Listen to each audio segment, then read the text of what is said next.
Graça e paz, queridos alunos, tudo bem com vocês? Hoje vamos continuar nossa aula de 2 Samuel.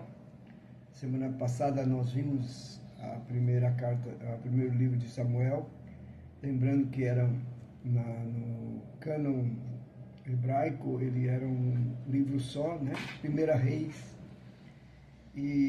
mas depois na Septuaginta ele foi dividido em 2 livros que se tornaram 1 Samuel e 2 Samuel. E nós vimos todo o contexto de autoria, o contexto histórico, religioso, geográfico, de todo o cenário dos 2 livros, né? Na semana passada, o estado político da nação, do povo de Israel naquele tempo.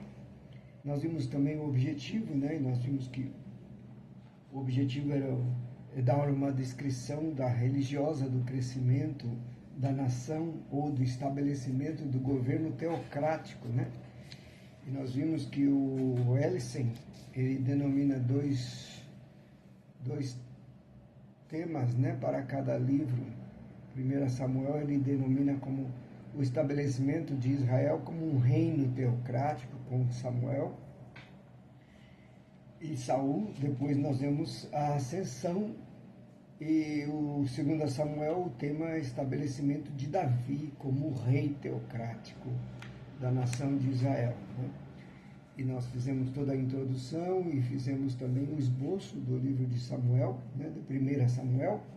Hoje nós vamos ver o esboço de 2 Samuel e depois nós vamos ver as contribuições espirituais, de ensinos, de doutrina que esses 2 livros nos legaram, né, através da história de Israel. Então vamos entrar agora no esboço de 2 Samuel, lembrando que no 1 Samuel termina com a morte e o sepultamento de Saul, né, que aí está no capítulo 31 de 1 Samuel, e aí nós entramos agora na divisão que Ellison faz do livro de 2 Samuel. E ele trabalha com 3 divisões, né? Primeira divisão, o triunfo de Davi como rei teocrático, né? Do capítulo 1 até o capítulo 10.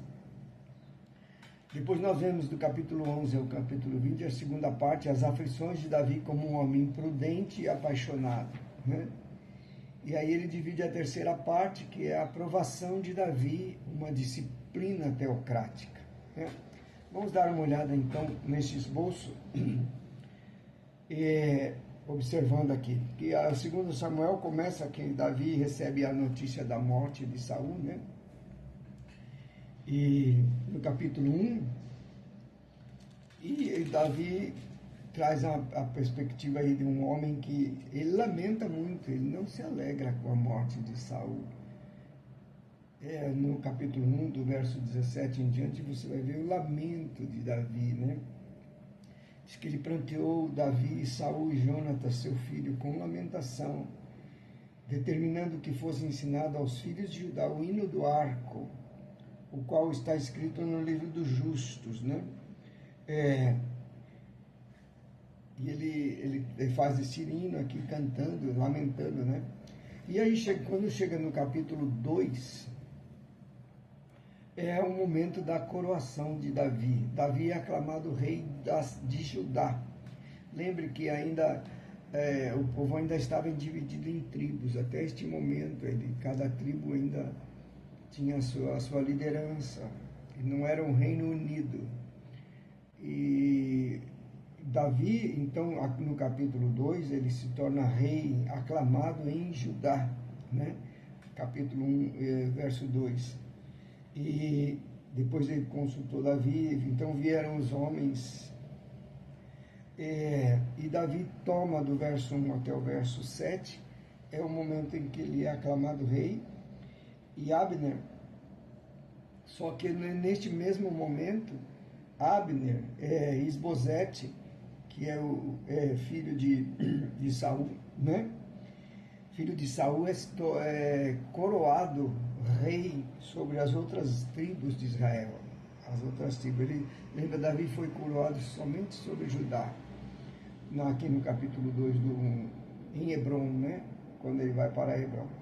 E Abner, que era o comandante do exército, ele toma Isbosete como o filho de Saul, e o estabelece como rei das outras tribos, né?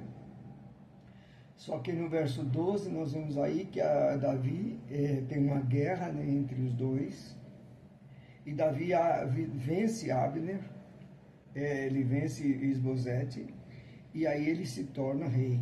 E Abner, aí nós temos a história da morte de Abner matando Asael, e a partir daí Davi começa a se tornar, e no capítulo 3 nós temos a família, no capítulo 4 o assassinato a família de Davi começa a se estabelecer, né?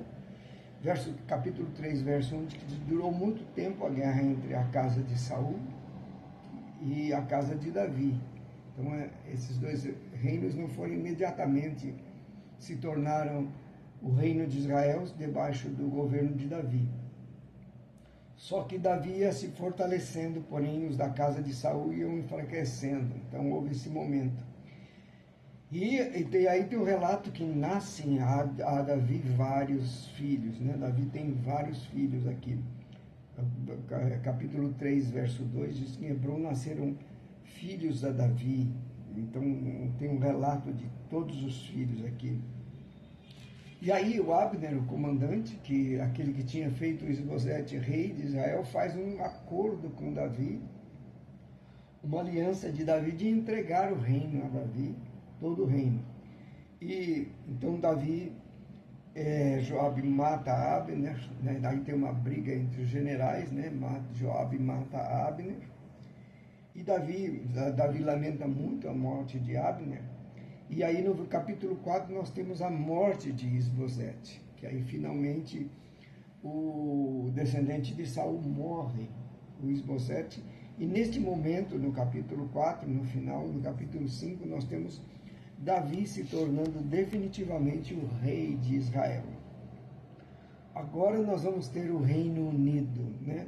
Um reino, ele já é um reino teocrático, que com Samuel ele se tornou um reino que Deus governava o povo de Israel, todas as tribos, através de Samuel, o último juiz. Mas agora, através de Davi, ele se torna um reino teocrático, e agora ele tem um rei que governa em nome do Senhor, um rei teocrático, né?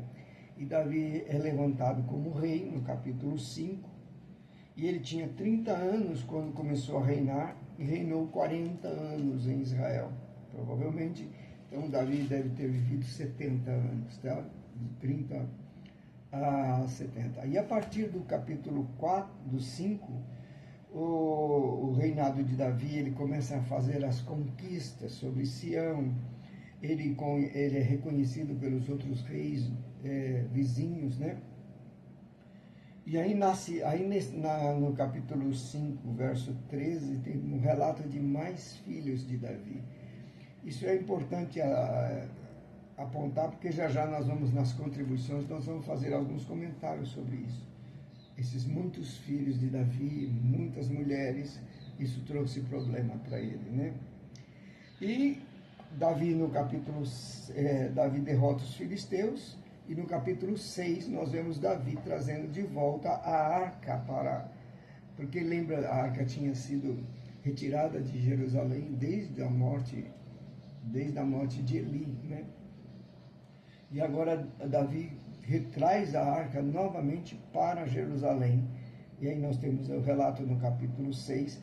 Uma coisa interessante que nós vamos notar aqui é que eles levam a arca da casa de Abinadab, né, no capítulo 6, verso 4, e Davi, todo verso 5, toda a casa de Israel se alegra, né, e nós vemos aqui a história da Mical, né, quando a arca entra em Israel, Davi feliz, cantando e dançando diante do Senhor, e Mical é repreendida, né, Mical critica o seu marido, e Deus a amaldiçoa, não tendo mais filhos, né? E aí no capítulo 7 é um capítulo importantíssimo de 2 Crônicas, onde Deus faz aliança com Davi. Essa aliança é importantíssima, tá? Aqui é um momento mais importante, o trono de Davi é estabelecido, e daí Deus faz a aliança com Davi. É muito importante. E o verso 12 diz assim, quando Deus... Você conhece a história, você leu a história, espero que você tenha lido o livro de 2 Samuel, porque afinal de contas nós estamos estudando os livros históricos. Se você não lê o livro, você não tem o contexto, somente conversas, pontos soltos, né? Você não tem a história toda. E então Deus faz aliança com Davi. No verso 12 diz que quando teus dias se cumprirem, Deus falando com Davi, e descansarem com os teus pais, então farei levantar depois de ti o teu descendente, que procederá de ti, e estabelecerei o seu reino. Este, que é o descendente de Davi, edificará uma casa ao meu nome, e eu estabelecerei para sempre o trono do seu reino. Verso 14, lhe serei por pai, e ele me será por filho. Se vier a transgredir, castigá-lo-ei com varas de homens, e com açoites de filhos de homens, mas a minha misericórdia não se apartará dele, como a retirei de Saul, a quem tirei diante de ti. Verso 16 diz, porém, tu e a casa do teu reino serão firmados para sempre diante de ti, e teu trono será estabelecido para sempre. Então, essas palavras que Deus falou, então, ele tem uma aplicação dupla, né? Em primeiro lugar, ele está falando de Salomão, que era o filho dele, que ia construir a casa, que ia construir o trono do reino de Davi, né? Unido, e ele seria glorioso, né? E também aqui, em segundo lugar, ele aponta para frente um reino eterno. E o reino eterno é estabelecido por Jesus Cristo. Aqui aponta uma cristologia que já aponta para um futuro messiânico, né? Uma promessa messiânica de que o filho de Davi reinaria eternamente, porque nós vimos que Salomão não reinou eternamente, nem os seus filhos reinaram eternamente. Mas o reino que ele aponta que é eterno é o reino que o filho de Davi ia estabelecer. E você vai lembrar que quando Jesus está aqui na terra, ele é chamado pelos homens de filho de Davi, né? Então, se referindo a essa promessa que Deus fez, né? Então, lá Davi agradece a Deus e louva a Deus por isso, e recebe a aliança de Deus. E a partir do capítulo 8, nós vemos Davi tendo muitas vitórias, né? O reinado é ampliado. Nós vemos que no capítulo 8, o reinado Davi começa a ganhar todos os seus vizinhos, as nações vizinhas, e ele vai tomando e governando, e o seu reino vai aumentando.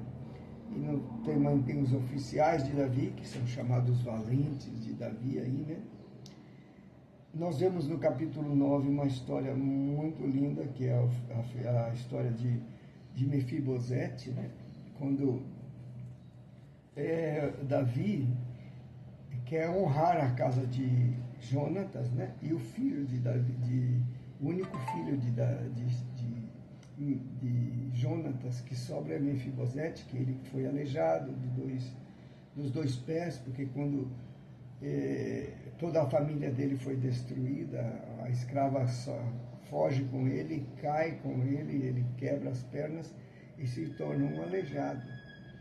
E ele cresce, e aí Davi quer honrar. Ele pergunta se há alguém da casa de Jonatas ainda para honrar, e dizem que Mefibosete existia, um filho. Ele traz esse Mefibosete, e é um termo lindo aqui. Eu uso muito esse texto para, às vezes, ministrar a ceia do Senhor, que é um texto lindo, que ele pega alguém que era maldito, condenado à morte, era alguém que era aleijado, manco, não tinha nada, e ele manda buscá-lo por graça, sem ele fazer nada.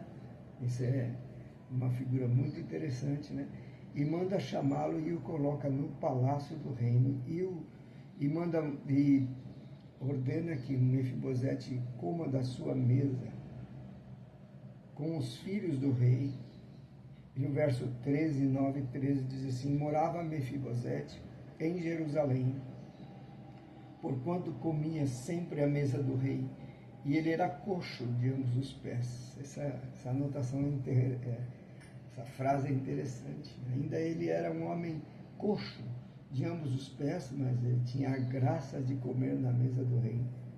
Então esse é um texto muito interessante para a ceia do Senhor, né? Que nós não temos dignidade de sentar naquela mesa, como Mefibosete, mas por misericórdia e graça de Deus, nós somos chamados a nos assentar na mesa e comer na mesa do rei.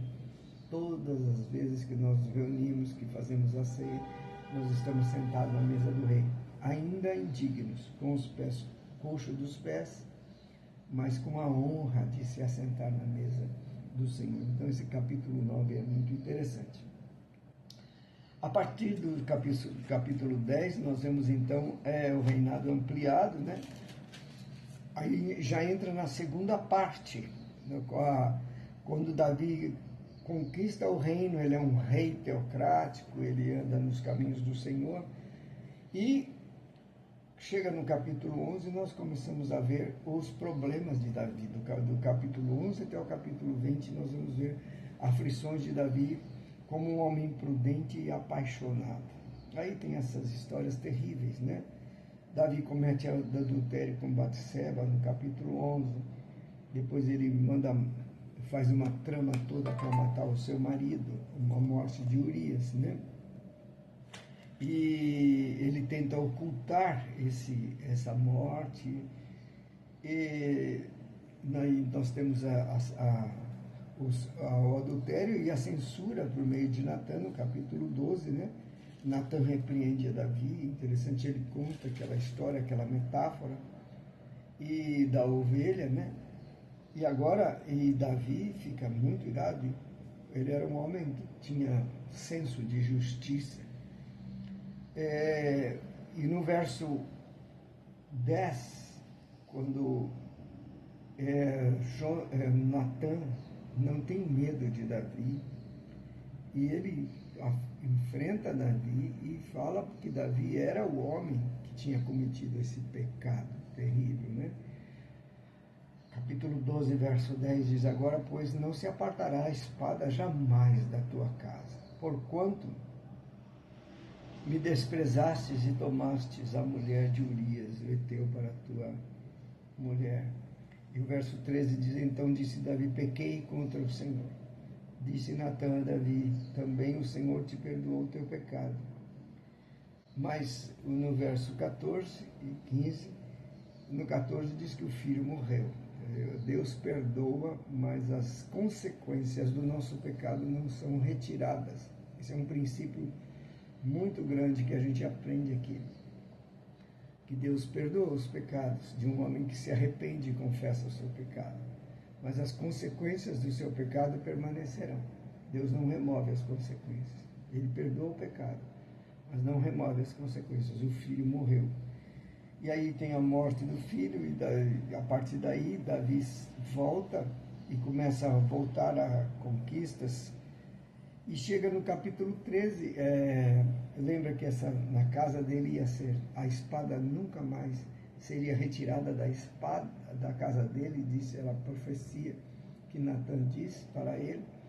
E a partir do capítulo 13 a gente vê essa espada acontecendo. O incesto de Aminon, né? E Tamar, que era irmã de Absalão. Aminon era um dos filhos de Davi, né? Veja que ele tinha muitos filhos com muitas mulheres e a casa era complicada. E Aminon faz uma trama tremenda aqui que a gente não entende como que Davi entra nessa trama, né? Ele não percebe que isso era uma trama do seu filho, e ele manda a sua filha lá para levar comida para o seu filho, numa trama errada, pecaminosa, e Davi não percebe, e aí ele estupra a sua irmã, e a sua irmã volta, que é a irmã de Absalão, e nós temos a história, que agora entra a história de Absalão, né? E Absalão é um vingativo, um filho vingativo, ele trama toda uma vingança para matar toda a família. Quando ele faz a trama para matar Absalão, quando ele mata Absalão, se você ler o texto, você vai ver que ele mandou chamar Davi e todos os seus irmãos para uma festa, que nessa festa ele queria matar tanto o pai como todos os seus irmãos, mas Davi não quis ir, não deixou, e então ele pediu, e Davi mandou somente Aminon, que tinha estuprado a filha, a irmã dele, e ele mata o seu irmão. E quando ele mata seu irmão, aí há uma guerra, e há uma luta, né? No capítulo 14, ele foge para Talmai, fica alguns anos fora lá,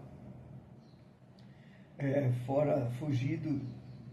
3 anos ele ficou fugido lá em Talmai, da morte do pai, e diz que quando parecia que estava tudo bem, ele volta para Jerusalém no capítulo 14, e ele começa uma trama, uma insubmissão ao pai para destruir o reino do pai. E diz que ele era muito bonito, ele era muito alto, né? Bonito, e ele fica longe, ele volta para Jerusalém, mas Davi não o recebe. 3 anos fora, ele volta para Jerusalém, provavelmente ele ficou 2 anos aqui, é o que diz, mais 2 anos em Jerusalém, são 5 anos, e ele não recebe. Até que no verso 28, depois de 2 anos, diz aí, em Jerusalém, sem ver a face do rei, mandou chamar Joabe, e aí ele pede para Joabe: por que eu estou aqui? Porque você foi me buscar. Então Joabe vai, intercede junto ao rei, e Davi recebe o filho, né? Ele recebe o filho, mas deixa de lado. E no capítulo 15 começa a narrar a revolta que Absalão começa a promover dentro do reino de Israel.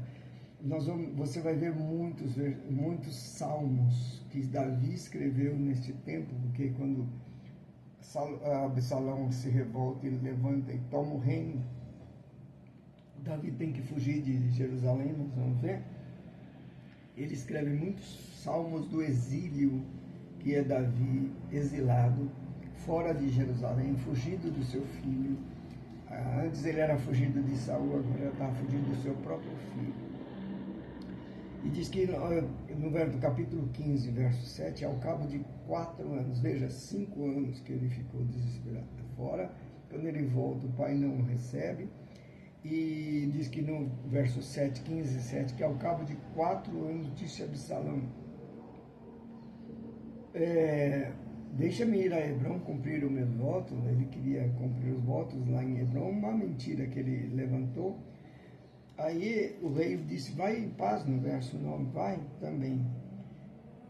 E diz que Absalão ficava nas portas da cidade, e ele ficava conversando com as pessoas, dizendo: olha, o rei não tem tempo para vocês. Olha, se eu fosse rei, eu atenderia vocês. Ele começou, e a Bíblia aqui chama que ele se tornou um ladrão de corações. Ele roubava o coração do povo. E demorou tempo, não foi um dia ou outro, lembra? 4 anos ele ficou ali fora, nas portas, conversando com o povo, programando isto, ganhando o povo para si, colocando o povo contra Davi e ganhando o coração do povo, que ele chama ladrão de corações, né? Ele roubou corações, diz aqui a palavra, ele roubava o coração. E nós temos aí o tempo que Davi tem mais umas tramas aqui com os sacerdotes, né? Que ficam do lado de Absalão, outros do lado de Davi. E Davi é amaldiçoado por Ziba, aqui no capítulo 16, né? Nós vemos esse momento em que ele é amaldiçoado pelo... E Absalão está consumando. E lá no capítulo 16, verso 15, Absalão, pois todo o povo, os homens de Israel, vieram a Jerusalém com ele e Aitofel.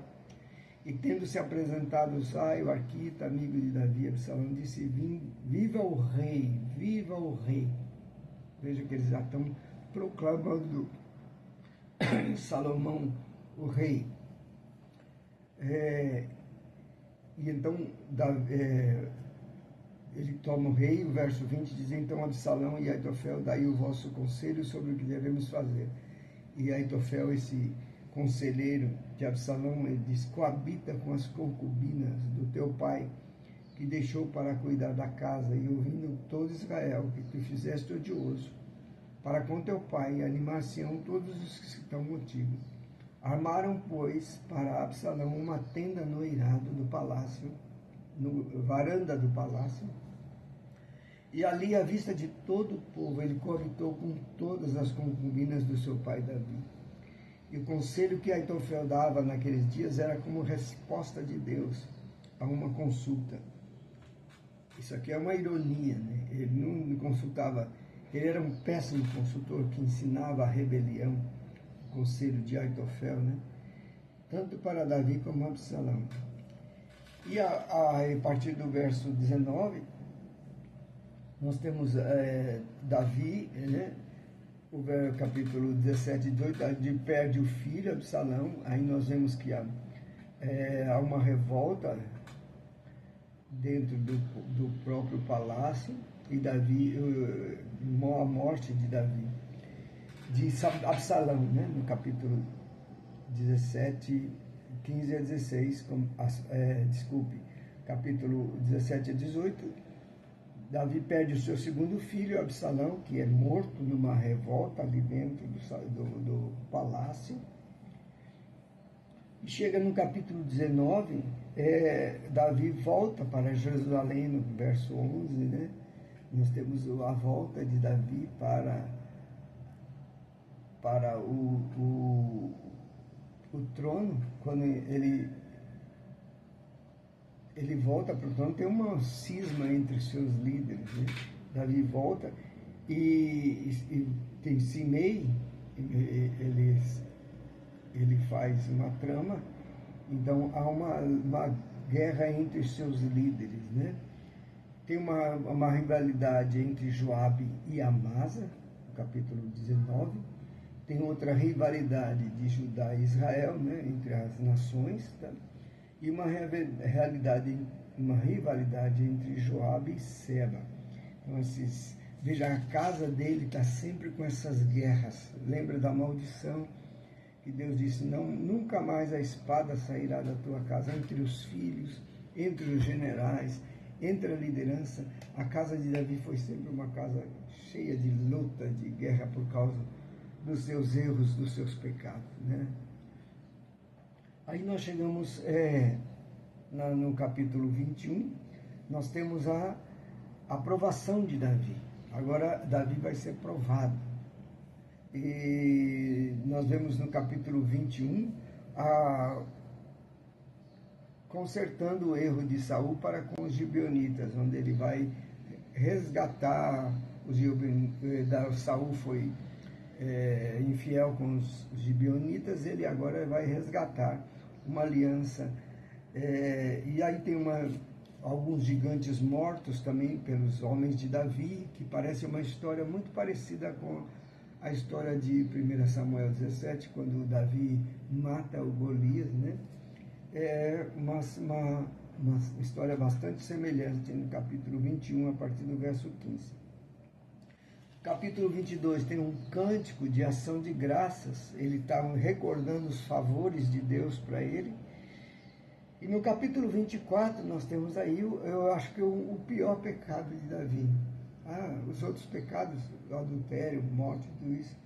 Mas aqui eu entendo que o maior pecado de Davi foi esse aqui, que ele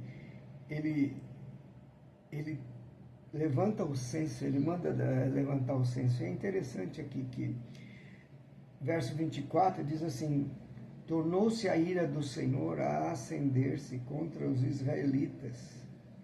Lá em Crônicas, nós vamos ver que eles contam a mesma história, esse mesmo fato,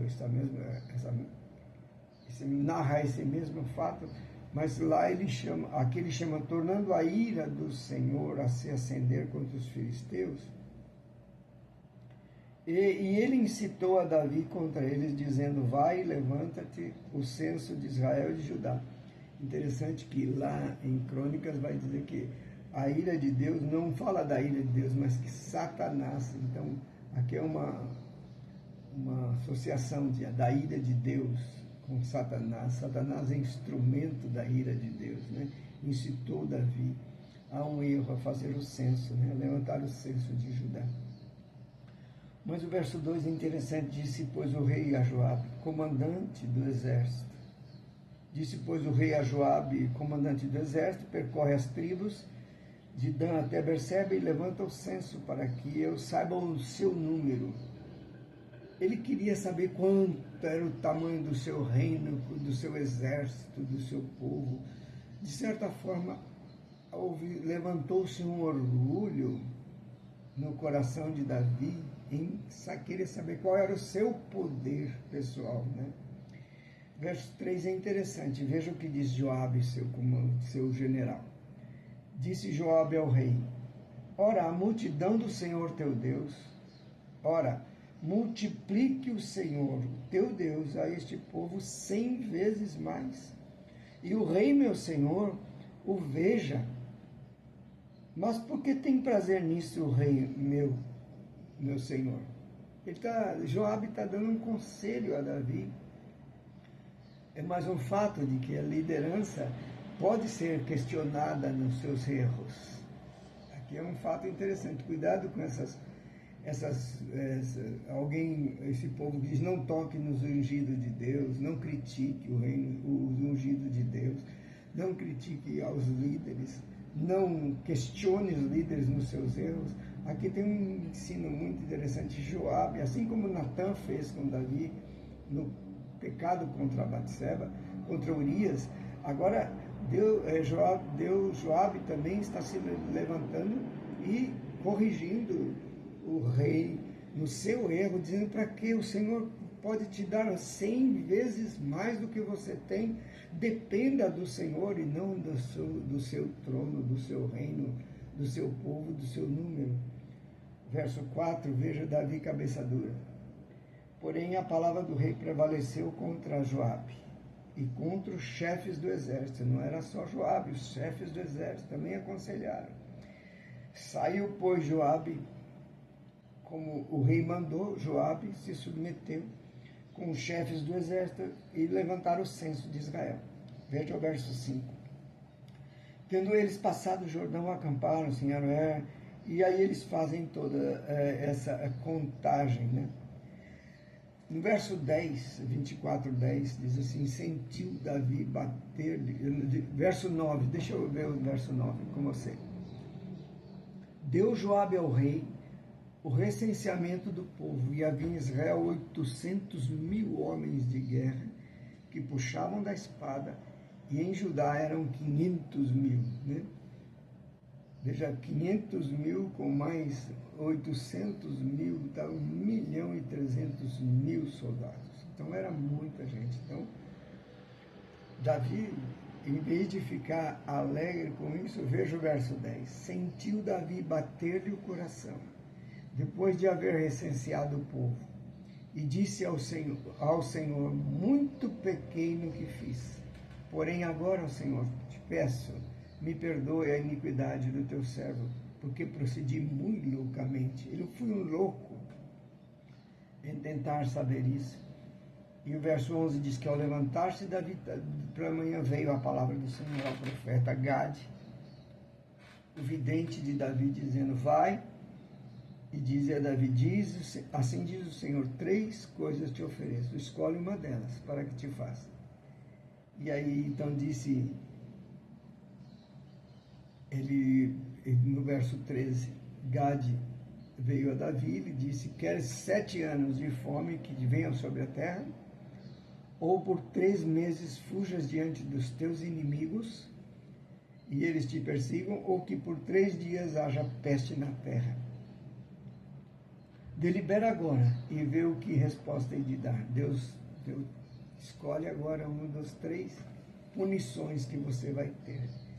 Verso 14, disse Davi a Gade: estou em grande angústia, porém caímos nas mãos do Senhor, porque muitas são as suas misericórdias. Mas nas mãos dos homens não cai. Então ele disse, em vez de cair na mão dos inimigos, da fome, da peste, é melhor cair na mão de Deus, porque Deus é misericordioso. Então enviou o Senhor a peste a Israel desde a manhã até o tempo que determinou. De Dan a Berseba morreram 70.000 homens do povo. Veja, um sentimento de orgulho no coração de um líder pode matar muita gente, destruir uma igreja, destruir um povo. Então é isso que Davi fez. Por isso que eu acho que esse é um pecado pior do que Davi fez. Que levantou-se orgulho. Isso é um problema sério no coração da liderança, né? Então, aí termina o livro com Davi, depois que Deus perdoa, depois ele pede a misericórdia, Deus tem misericórdia e perdoa o povo. Mas mesmo assim, a consequência é ter 70.000 homens mortos, né, do povo. Verso 18, então, Davi ele levanta um altar ao Senhor naquele tempo, né, e ele compra um terreno, ele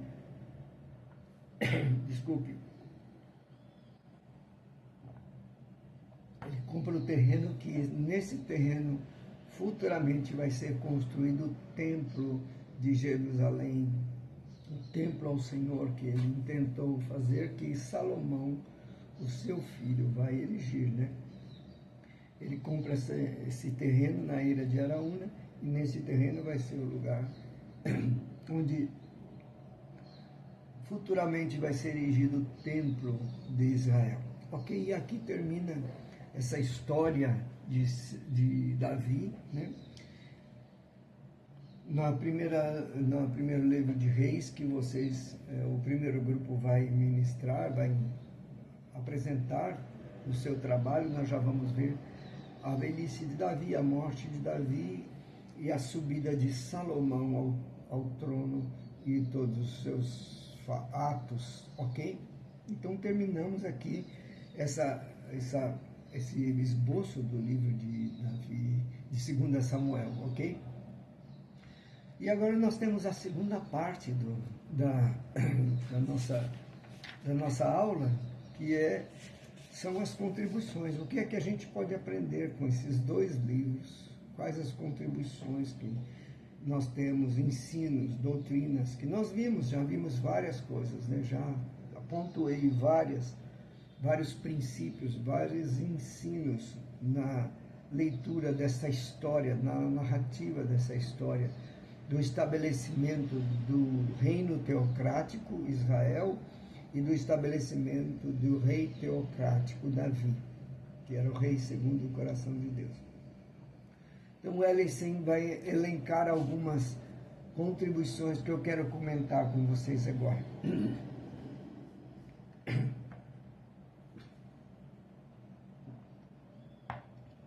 A primeira contribuição que Ellison vai trazer é a figura de Samuel, que Samuel é a figura que unge reis, né? Ele é o instrumento de Deus que tem autoridade para ungir reis em Israel, que ele unge tanto Saul como Davi. E Ellison diz assim que a história do Antigo Testamento apresenta nesses nos três levitas notáveis do começo ao fim do período de Israel, que é Moisés, que era levita, Samuel, que era levita, e Esdras, que era levita. E ele traz essas três figuras, né? Moisés escreveu os cinco livros do Pentateuco. Esdras escreveu os últimos 4 livros históricos, que nós vamos ver mais para frente, né? E depois nós vemos também que ele organizou o cânon, Esdras. E aqui no meio nós temos Samuel, que é o provável autor dos 3 livros do meio do cânon, 1 Samuel, 2 Samuel, e nós vemos o livro de Juízes, né? Juízes e Ruth, tá? Esses livros. E a importância de Samuel, entretanto, vem do fato dele ter ungido os 2 primeiros reis de Israel, a mandado do Senhor, né? Ele continuou a ser uma função especial dos profetas de Israel até a ocasião em que João Batista apresentou Jesus, né? Ele traz uma interessante que a história de Samuel, ela vai se estender até o tempo de João Batista, que é o último profeta, né? Da aliança dos profetas da antiga aliança. Ele era um homem de profundo caráter espiritual, Samuel, e os profetas eram chamados a representar a Deus na seleção dos reis. Sempre foram os profetas que ungiam, que selecionavam reis. Então Samuel é essa figura interessante, né?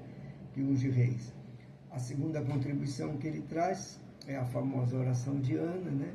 Aqui logo no capítulo 1 Samuel, capítulo 1, onde a oração de Ana, que ela faz aquele pedido ao Senhor, nós já comentamos isso, né? Ela, em suas orações, ela introduziu o uso de importantes nomes do Senhor. As primeiras vezes que aparecem alguns nomes que são chamados do Senhor, por exemplo, Jeová Sabaoth, que é Senhor dos Exércitos, é no Cântico de Ana, 1 Samuel 3, verso 1 e 11. Então, como guerreiro, né? Ana também se refere ao rei, a Deus, a Jeová, como um seu ungido, né? É um termo interpretado como o Messias de Daniel 9, 25, como a origem do nome Cristo no Novo Testamento. Então, ungido, é a primeira vez que o seu ungido aparece na Bíblia, então já apontando para Cristo Jesus. Então Ana canta e ela traz essas figuras interessantes, né? Ele conclui assim que as duas designações, Senhor dos Exércitos e o seu ungido, introduzem com precisão os livros de Samuel, onde Davi é ungido com o poder do Espírito Santo para servir ao Senhor dos Exércitos, destruindo os inimigos do Senhor e estabelecendo o seu reino. Ok? Então essa contribuição é interessante no Cântico de Ana, né? A terceira contribuição que ele traz é a figura trágica de Eli. É um ensino interessante aqui, né? 1 Samuel, capítulo 2. O sumo sacerdote simbolizou a condição em que se achava Israel naquela época. A vida de Samuel, a família de Eli e dos seus filhos era um símbolo de como a nação estava corrompida, né? Na sua forma de piedade ou de poder, disciplina pessoal. O sacerdote governante perdeu o sacerdócio por 2 motivos. Ele perdeu. Primeiro, quanto à soberania de Deus, a soberania divina, o Senhor lhe tinha dado sumo sacerdócio de Afinéias, filho de Eleazar, como sacerdócio perpétuo, e não a casa de Itamar, a qual pertencia a Eli. Deus retirou da casa dele o sacerdócio, né? Porque o sacerdócio era vitalício naquele tempo. Mas ele perdeu, né? 2 motivos ele perdeu.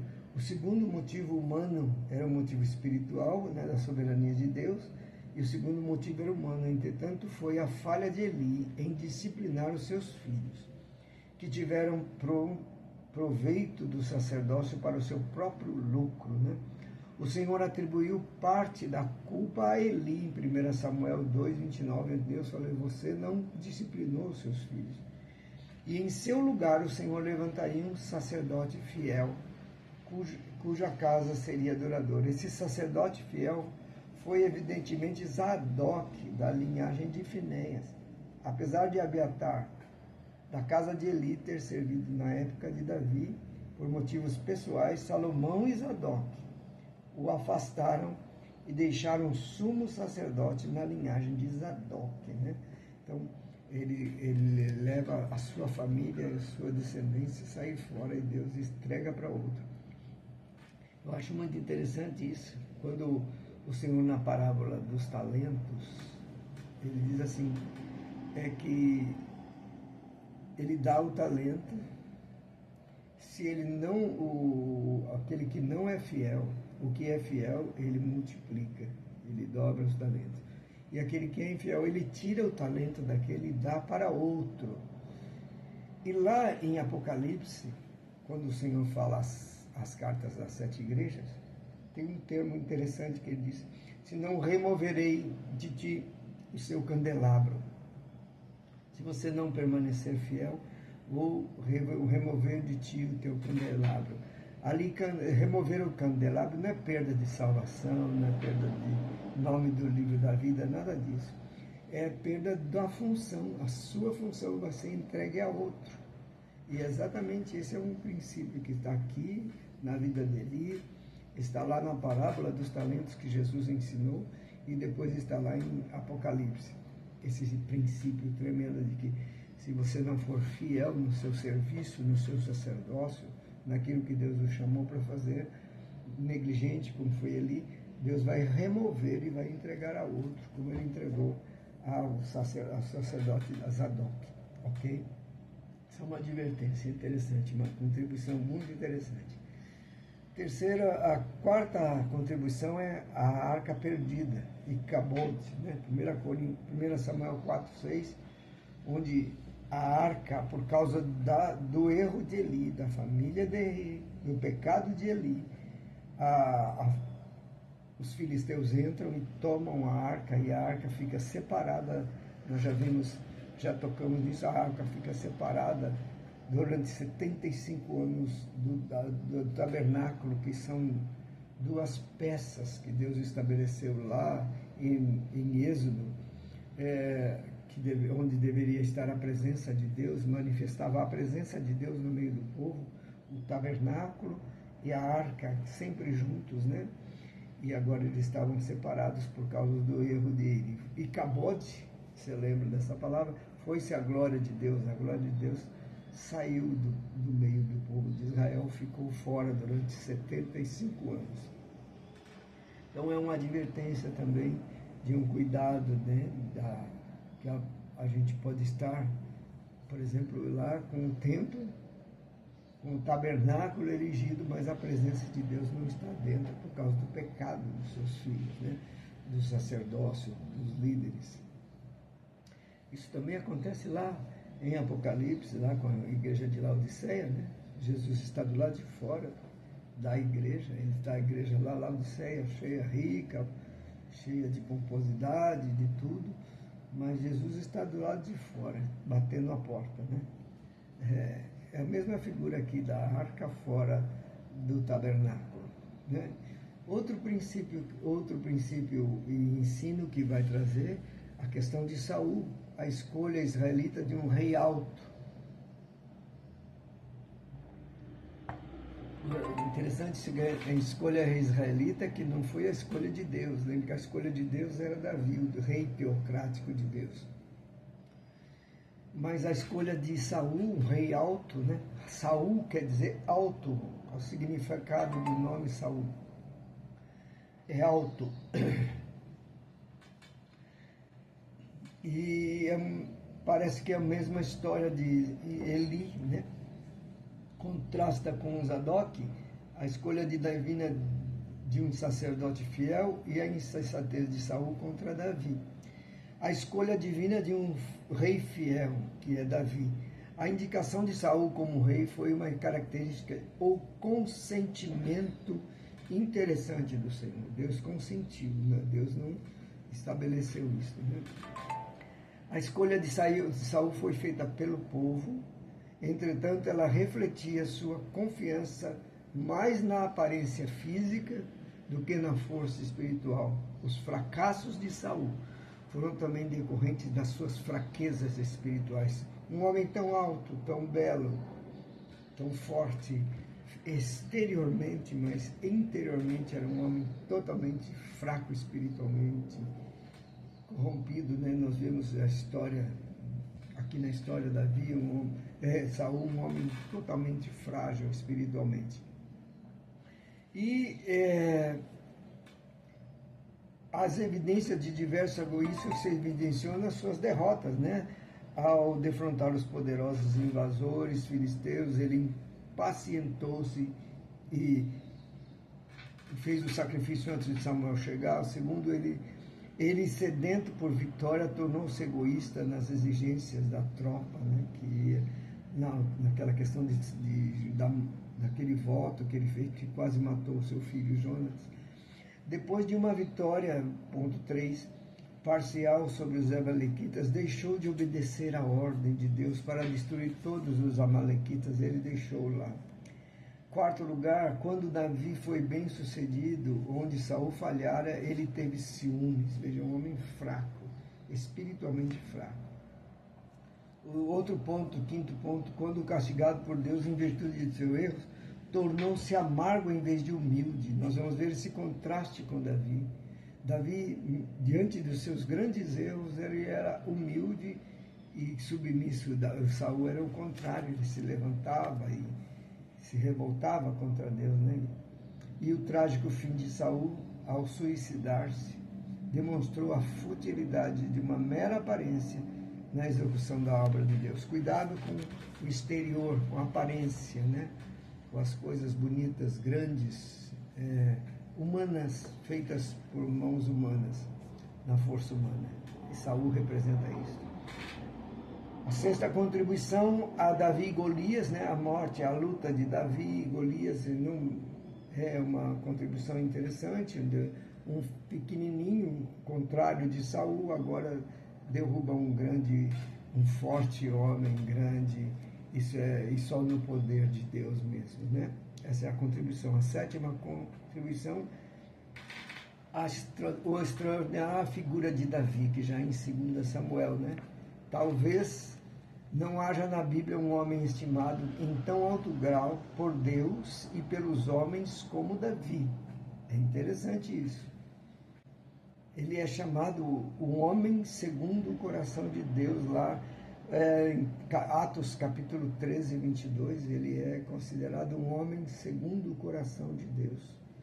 E ele tinha, por que ele era um homem segundo o coração de Deus? Primeiro, ele tinha um profundo amor por Deus. Isso é manifestado nos seus salmos, nas suas orações, na sua dedicação a Deus. Segundo ponto, porque ele era um homem segundo o coração de Deus, ele tinha confiança em suas convicções e não se atemorizava com descrença, negativismo. Ele era um homem corajoso.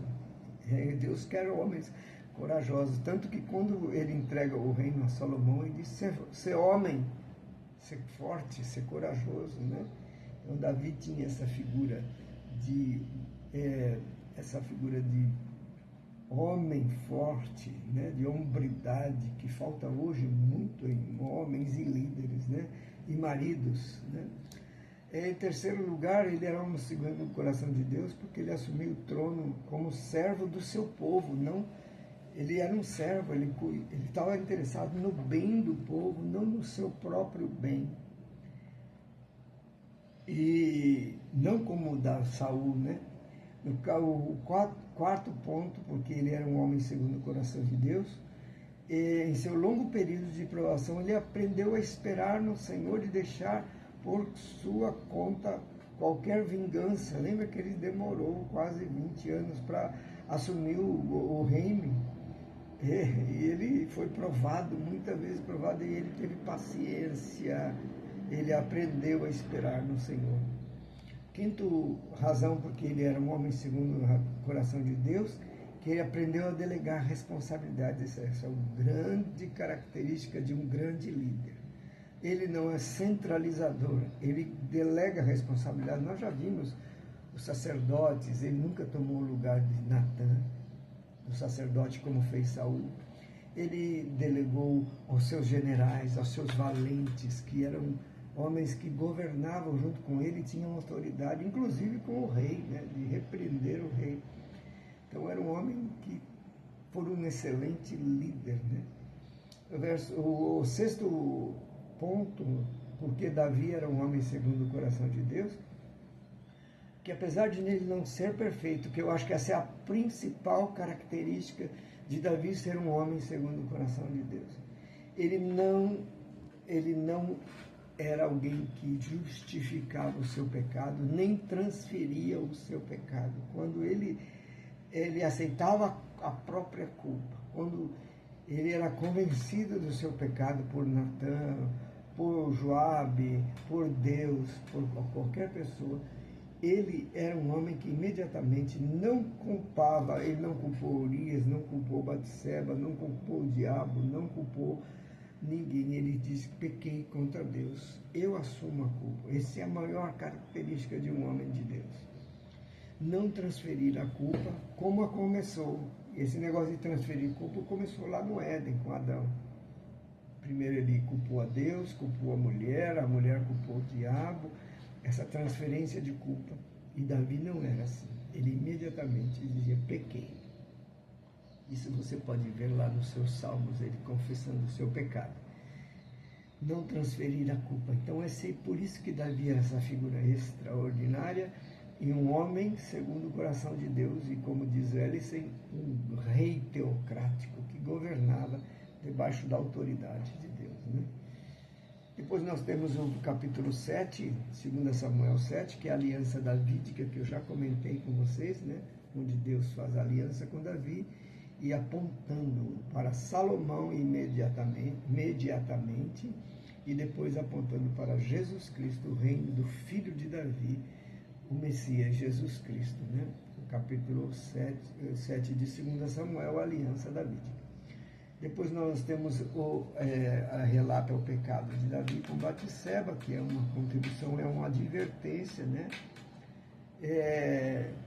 O pecado, eu discordo de Ellison. Ellison diz aqui que o pecado em si aconteceu quase acidentalmente. Eu não acho que pecado é acidental. Ele viu a mulher, ele programou, ele desejou a mulher, ele mandou buscá-la, saber quem ela era, depois ele mandou buscá-la. Então ele programou, não foi incidental, não foi de uma hora para outra, né? E isso aí arrastou. E eles tiveram 4 consequências terríveis, né, desse pecado, né? O primeiro é o julgamento que atingiu o coração de Davi, a perda do filho com a Batseba. A segunda foi o perdão do Senhor quando Davi confessou o seu pecado. A terceira foi a colheita do julgamento que Davi ceifou sua família, né? Os problemas na sua casa e no seu reino, com muitos filhos. Davi colheu as consequências do roubo da esposa de um homem quando Absalão usurpou o reinado. A mesma coisa que aconteceu que ele fez com Urias. Ele roubou a sua ex-mulher. O Absalão tomou o seu reino também. Então são consequências aqui. A quarta consequência foi a graça de Deus para com Davi depois do seu profundo arrependimento, permitindo que Batseba tivesse outro filho, que é Salomão, né? Seu filho substituto. Aí nós temos o Salmo 32, 51, que é Davi expondo o seu pecado, confessando o seu pecado, né? Diante de Deus e diante dos homens. 10ª contribuição que Ellison fez, a tragédia dos filhos de Davi. Ele teve 12 esposas. E 10 concubinas, 21 filhos e uma filha. Ele pecou tremendamente. Deuteronômio 17. O Senhor tinha já advertido, quando lá em Deuteronômio 17, Deus está prometendo que o povo de Israel teria um rei, e que este rei não poderia acumular cavalos e nem mulheres. Nós vamos ver, Davi pecou nisso, ele não ouviu esta palavra, e Salomão fez a mesma coisa. Depois nós vamos ver nas próximas aulas com a vida de Salomão, que eles cometeram o mesmo pecado, acumular reinos, acumular cavalos, que é poder, né? E acumular mulheres, que aí traz consequências de adultérios, muitos filhos. Isso é um problema sério. Isso aqui é uma anomalia. Deus nunca permitiu a bigamia. Isso não é verdade.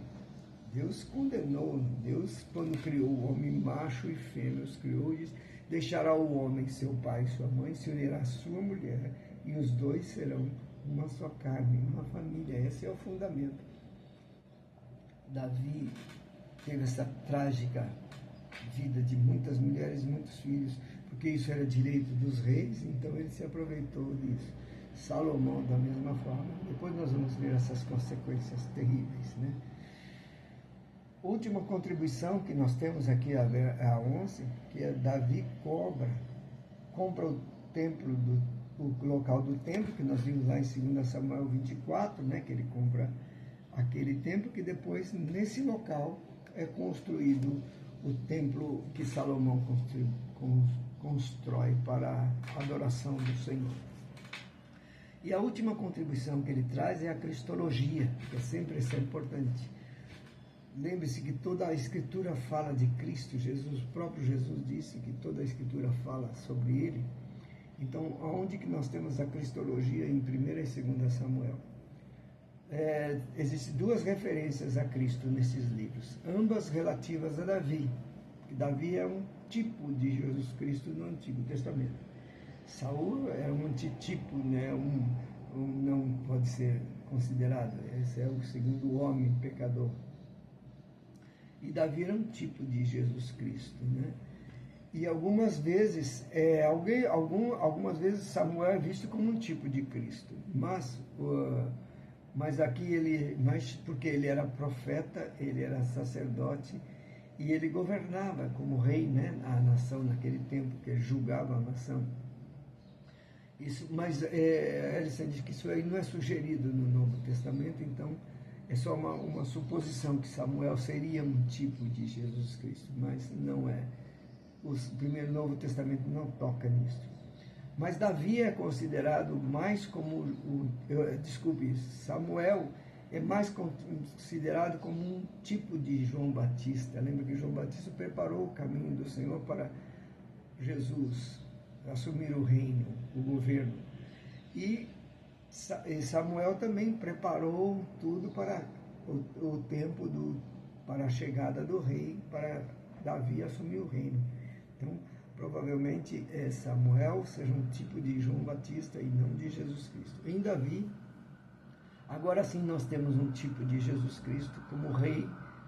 Um profeta apresenta o Messias, uma profecia apresenta o Messias como semente da aliança prometida de Davi. Nós vimos aí no capítulo 2 Samuel 7, já aponta para isso. E muitas relações típicas entre Davi e Cristo são vistas tanto na unção e nos dias da humilhação.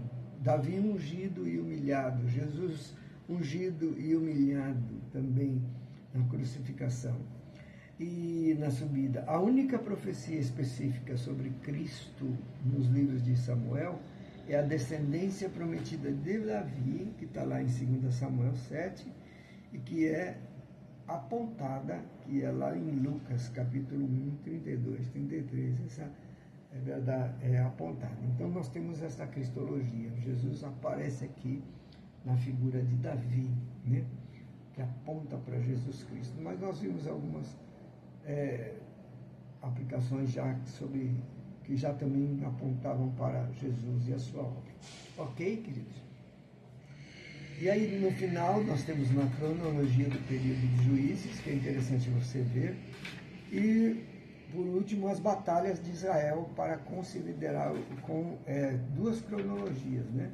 Uma do período de Juízes e as batalhas de Israel para consolidar o reino. Tem uma cronologia interessante de cada rei, de cada data, de cada inimigo, de cada local, de cada líder, o texto que relata isso e o resultado. Muito bom para você fazer pesquisa na hora dos seus estudos e na hora de preparação de mensagem do contexto. Isso é importante, essas cronologias aqui. Ok, queridos? Então, aqui nós estamos encerrando essa primeira parte do nosso curso, que começou em Josué, Juízes, Ruth, 1ª e 2ª Samuel. E esse conteúdo que nós vimos será o conteúdo que nós vamos fazer a prova na próxima semana, tá?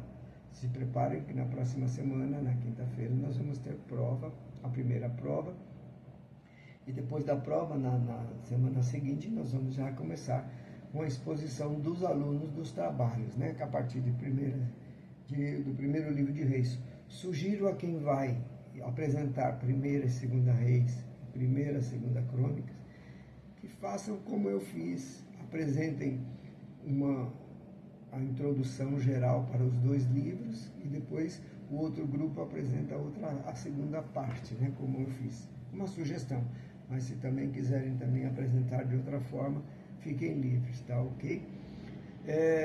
Então nós teremos a prova e aí a partir da 3ª aula nós vamos começar a prova.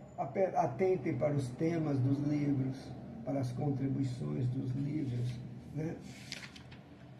Para os esboços, né? Então esses são pontos importantes. Autoria, alguns nomes de livros, tá?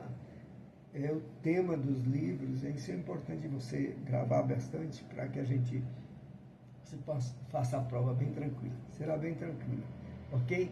Grande abraço e até a semana que vem. Já presencialmente estou com vocês. Deus abençoe, queridos.